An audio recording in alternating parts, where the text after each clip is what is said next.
വഖഫ് നിലപാടിൽ സർക്കാരിനെതിരെ രൂക്ഷ വിമർശനവുമായി ദീപികയുടെ എഡിറ്റോറിയൽ. ഓട്ടയടയ്ക്കാനാകരുത് കമ്മീഷനുകൾ എന്ന എഡിറ്റോറിയലിലെ ശ്രദ്ധേയമായ ഭാഗങ്ങൾ ഇവയാണ്.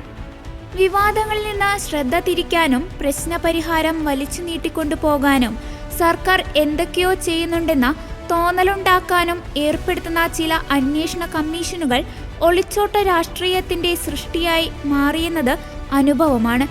കേരളത്തിലെ ക്രൈസ്തവരുടെ പിന്നാക്കാവസ്ഥയെക്കുറിച്ച് പഠനം നടത്തിയ justice JB Koshy commission report സമർപ്പിച്ചിട്ട് പോലും 1.5 വർഷമായി. ഏതോ പത്തായത്തിൽ പൂട്ടിവെച്ചിട്ടുണ്ട്. മുനമ്പം വിഷയം പഠിക്കാൻ കഴിഞ്ഞ ദിവസം ഏർപ്പെടുത്തിയതാണ് ജസ്റ്റിസ് രാമചന്ദ്രൻ കമ്മീഷനെ. മുനമ്പത്തെ വഖഫ് ഇരകൾ ഉറ്റുനോക്കുന്നത് ഈ കമ്മീഷനെയല്ല, പാർലമെന്റിൽ അവതരിപ്പിക്കാനിരിക്കുന്ന വഖഫ് ഭേദഗതിയാണ് എന്നത് സർക്കാരിനും അറിയാം. ഭേദഗതി പാസായാൽ മുനമ്പം പ്രശ്നത്തിന്റെ അടിസ്ഥാന തടസ്സങ്ങൾ നീങ്ങും. ആ വഴിക്ക് കാര്യങ്ങൾ പരിഹരിക്കപ്പെട്ടാൽ വഖഫ് നിയമത്തെയും അതുവെച്ച് കളിക്കുന്ന ബോർഡിനെയും മതമൗലികവാദ സമിതികളെയുമൊന്നും എതിർത്തെന്ന പഴി CPM-നും മുന്നണിയിലെ മിണ്ടാ പാർട്ടികൾക്കും കേൾക്കേണ്ടി വരികയില്ല.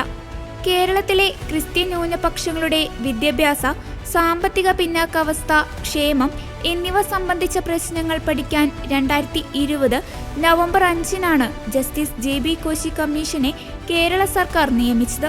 ന്യൂനപക്ഷ വിഭാഗങ്ങൾക്കുള്ള സ്കോളർഷിപ്പ് 80:20 എന്ന നിലയിൽ മുസ്ലിം വിഭാഗങ്ങൾ കൈയടക്കുന്നെന്ന പരാതി ഉയർന്നതോടെയായിരുന്നു കമ്മീഷനെ സർക്കാർ നിയോഗിച്ചത്. 1 വർഷത്തിനുള്ളിൽ വിശദമായ റിപ്പോർട്ടും നിർദ്ദേശങ്ങളും സമർപ്പിക്കണമെന്ന് ഉത്തരവിൽ പറഞ്ഞെങ്കിലും 2023 മെയ് 17-നാണ് കമ്മീഷൻ റിപ്പോർട്ട് സമർപ്പിച്ചത്. വഖഫ് ഇരകൾ ഉൾപ്പെടെ പറയുന്നത് വർഷങ്ങളായി കരമടയ്ക്കുന്ന ഭൂമിയുടെ രേഖ പരിശോധിക്കുകയല്ല, പ്രശ്നം വഷളാക്കിയ നിസാർ കമ്മീഷനെ കുറിച്ചും വഖഫിന്റെ അവകാശവാദത്തിന്റെ പിൻബലമായ വഖഫ് നിയമത്തെക്കുറിച്ചും മുനമ്പത്തെ സ്ഥലം വഖഫല്ലെന്ന ഫാറൂഖ് കോളേജിന്റെ അവകാശവാദത്തെക്കുറിച്ചുമൊക്കെയാണെന്നാണ്. യഥാർത്ഥ ചോദ്യം അവശേഷിക്കുകയാണ്. നിയമാനുസൃത രേഖകളില്ലാത്തതാണോ ഇപ്പോഴത്തെ പ്രശ്നം? അല്ലേയല്ല. വഖഫ് നിയമത്തിലെ അധിനിവേശ വകുപ്പ് ഉപയോഗിച്ച് വഖഫ് ബോർഡ് കയ്യേറ്റത്തിന് മുതിർന്നു എന്നത് മാത്രമാണ് ഭരണഘടനാ വിരുദ്ധമെന്ന് വിമർശനമുയർന്നിരിക്കുന്ന 1995-ലെ വഖഫ് നിയമത്തിന്റെ 40-ാം വകുപ്പില്ലായിരുന്നെങ്കിൽ ബോർഡിനെ അത് സാധിക്കുമായിരുന്നില്ല. തുടർന്ന് വഖഫ് ബോർഡിന്റെ നിർദ്ദേശപ്രകാരം കരമടയ്ക്കുന്നതിനുള്ള അവകാശം ഉടമയ്ക്ക് റവന്യൂ വകുപ്പ് നിഷേധിച്ചതും അതേ വകുപ്പിനെ മുൻനിർത്തിയാണ്. ഇന്നലെ ഭരണഘടനയുടെ 75-ാം വാർഷികം ആഘോഷിച്ച രാജ്യത്തിന്റെ ഗതികേട്. ഈ ദുർഗതി വരുത്തിവെച്ച കോൺഗ്രസ് ഇപ്പോഴും അത് ഭേദഗതി ചെയ്യരുതെന്ന് നിയമസഭയിലും ലോക്സഭയിലും അലറി വിളിക്കുകയാണ്.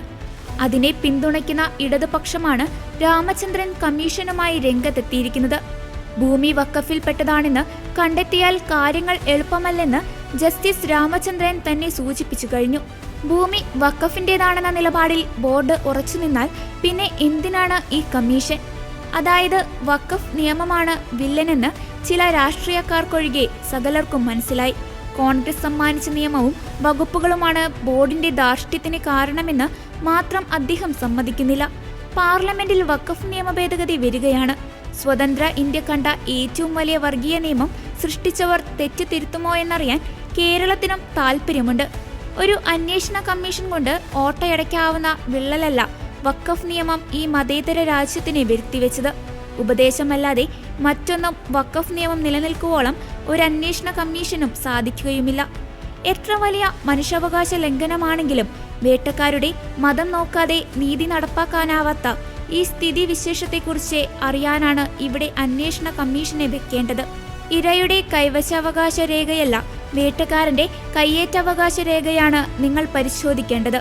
അത് വഖഫ് നിയമമല്ലാതെ മറ്റൊന്നുമല്ലെന്നാണ് ദീപികയുടെ എഡിറ്റോറിയൽ പറഞ്ഞു വെക്കുന്നത്.